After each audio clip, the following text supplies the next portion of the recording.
Welcome back to Henry's Garage. In this episode we start the engine rebuild, and we decide not to do a skim or anything like that. We decide to just go for the rebuild. So we're getting new bearings, new piston rings, new seals, new gaskets is what we're going with. We also painted it, but a lot of the video's been missed out because I didn't have a camera at the time. So with some of this, just a bit of an introduction about what we did.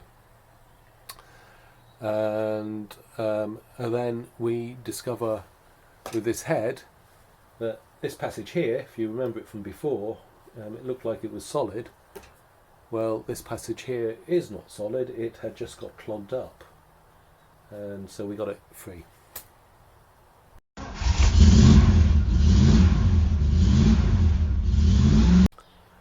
Okay, I've done quite a lot since I was last on, and I haven't been I tried videoing, but the other camera it was just dreadful. Parts of it would come out, parts wouldn't.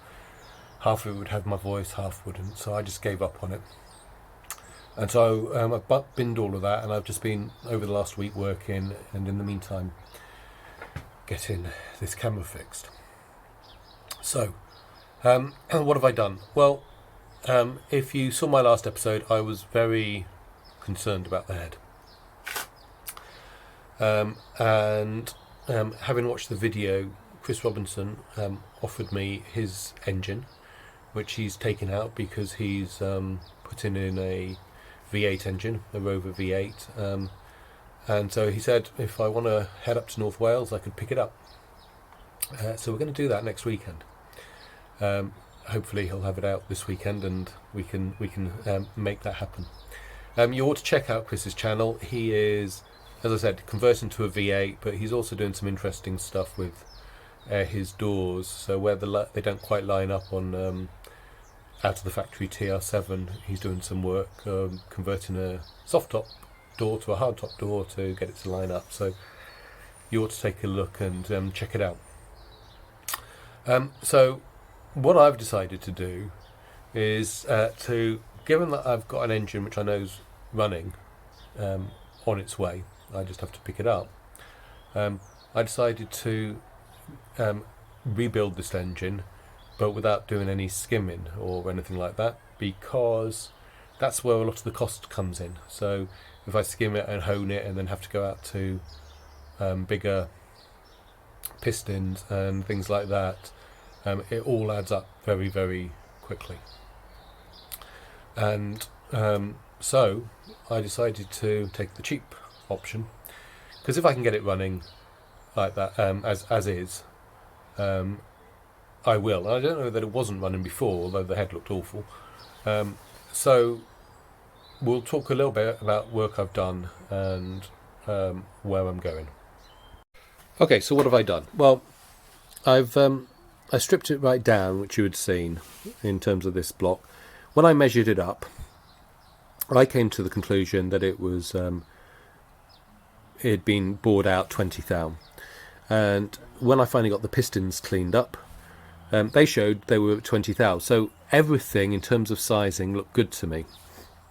So from this point of view, I actually think we're not in a bad position for the block. And so I've decided to put the block back together. New seals, new gaskets, new rings. But we're going to put it back together. And so I had stripped it all down. I had really cleaned it up. And I put bus converter on there. Then I primed it with VHT primer. Then you see I've put on engine enamel. I've gone with the lovely green to match the car, and I even put the sunpin green as well. So I quite like it, I have to say. So I did that. I've already managed to get the engine oily again on the outside, but there we are. So we've done that. I bought myself a honing tool, and I honed the bores just to get rid of the colour discoloration on there, and so that they come out nice and clean. And then I've reinstalled the the crank shaft, but I've got too much movement on there, so my end play, I think it needs to be, it depends on what book you read. I think according to the TR7 manual from British Leyland it is 0.15 to 0.33 mil. I think according to the Haynes manual it's 0.07 to 0.28 mil. So I'm going to look for something between 0.15 and 0.28. So that should be in a safe range there. And it's currently 0.34. So I've got new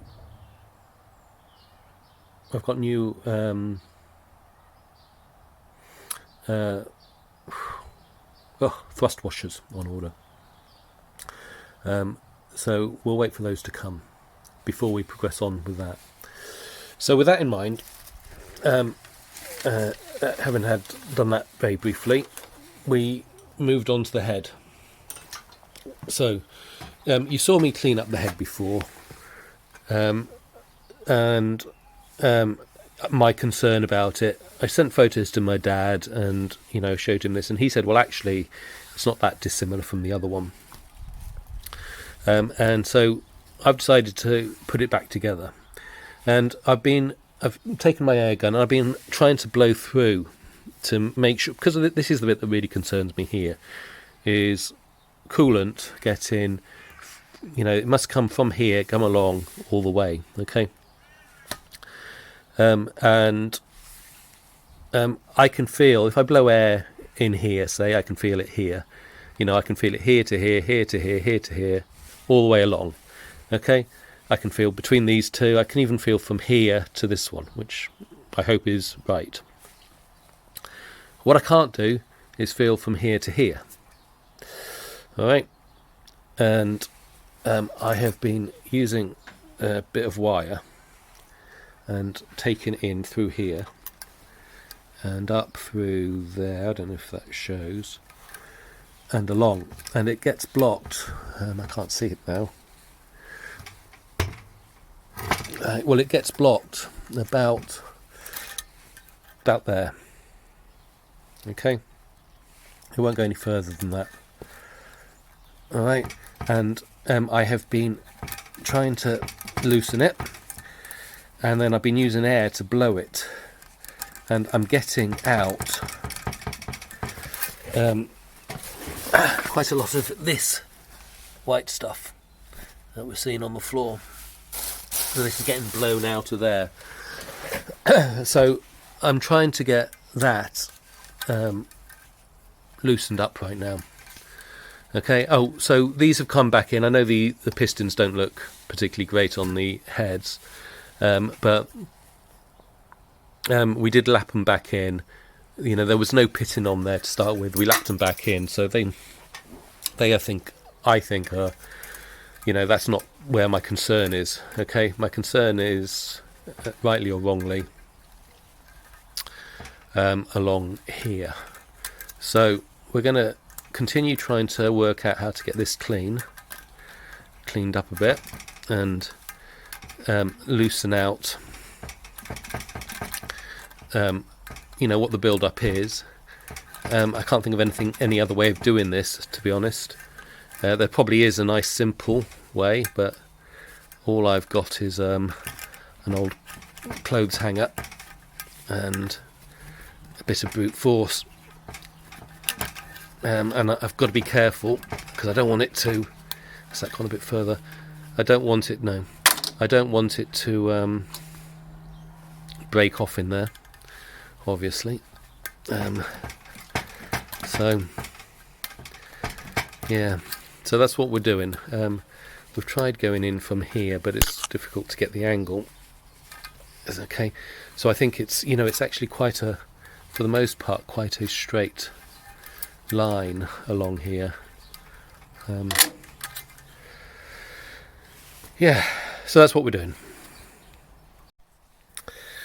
Right, so I'm just getting blockage now when I stick my wire in this end, and it's blocked somewhere around here, I think, or here, somewhere around here. I've managed to get a wire coming from this end, and it seems to get to about here as well. Where's that bloody wire gone? There it is.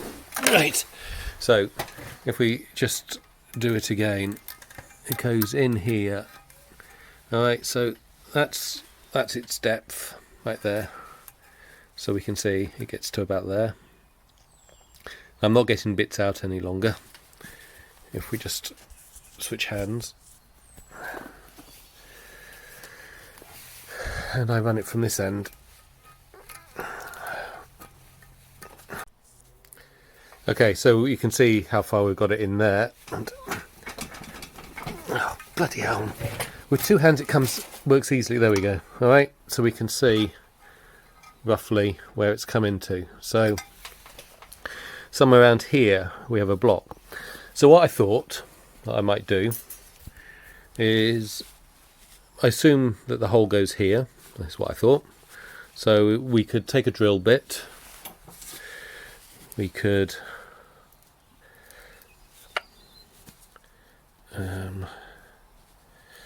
take a drill bit. So I'm just trying to get something.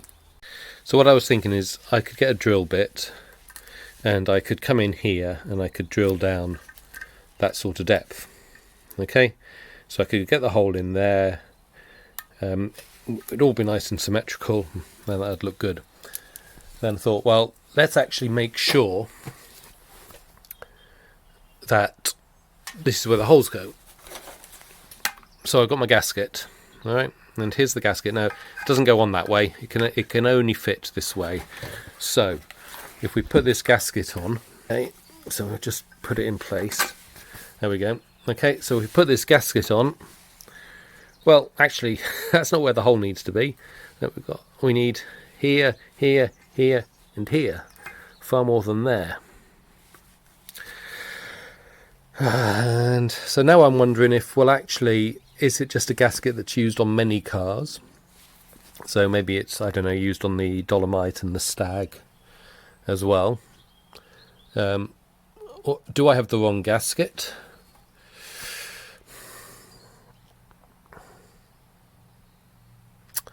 Or what? So I'm going to go have a look at a few images of TR7 heads on the internet and see what I think. Okay, so here we are on the PC, and we can see here an image. There we go. So that looks like a good head, and so that clearly has the hole where I was expecting it.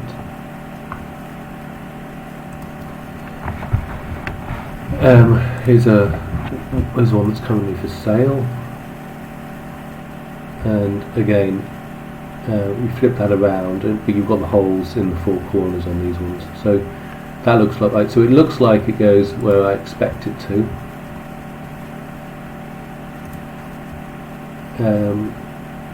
Here's another one.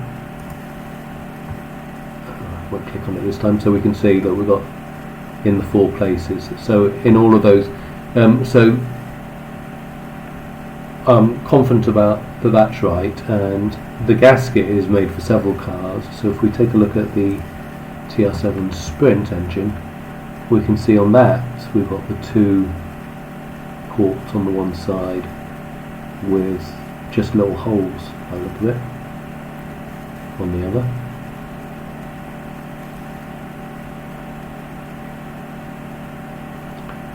And if we have a look at my image of it, here we've got the two with those, oops, there would have been those little holes there for the Sprint. If we flip it over. So, white is the way it is, I don't know in terms of these little holes, but if I look for a TR7 head gasket, so that's a standard gasket, which you can see is exactly what I've got.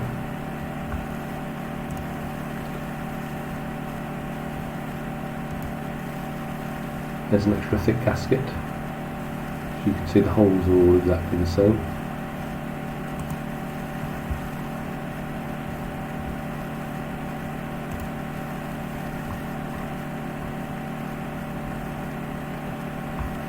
It's a pan gasket, but again you can see the holes are in the same places.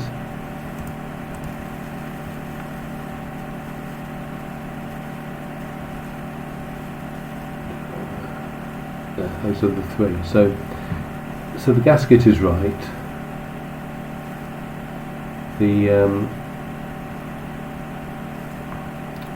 And the holes actually are. So the holes should be in the four corners of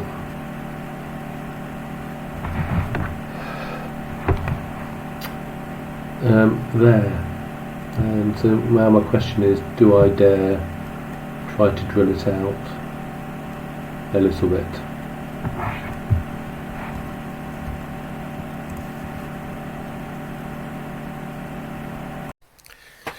Okay, so I got a drill bit. It's come apart a bit now, but I measured it on the depth here.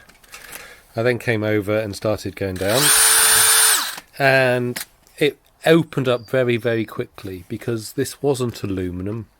This was the aluminum oxide build-up, assuming it's aluminum oxide or whatever it is. But this was aluminum oxide build-up in here, so that hole had been drilled originally when this car, clearly, if you remember the muck that came out, the gasket had blown. Well, this had been completely blocked up, so in many ways it's not surprising it had blown. So if we just check with the air now, and I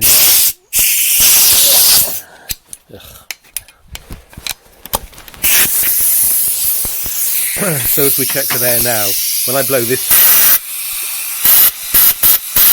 there's a lot coming out here, which is good. However, when I blow this way,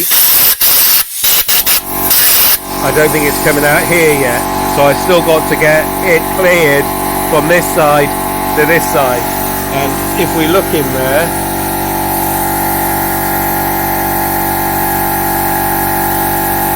you can see what we've got. And there we have, I don't know how well that's coming out, but you can see I've got it coming in here, and just there you can now see that I've got it coming all the way through. So I've got that passage clear now. I think it could be a bit clearer still, but it's better than it was. So I'm going to keep working on that, but I won't come and film any more of it, I don't think. But yeah, so that's good. So we got that cleared up, and that explains why this head, well, it shows what that bit was. So hopefully, you know, with the right amount of antifreeze in there. So you know, I think like the Stag engine, if you don't have the appropriate amount of antifreeze in, it clogs up very easily. So you have to make sure that that's well maintained, and if this wasn't done at some point, I expect exactly the same happened, so it got blocked up. Okay, so having cleared out that pathway, we're going to stop this episode here, and we'll call this part 1 of engine rebuild, and we'll come back with part 2 later.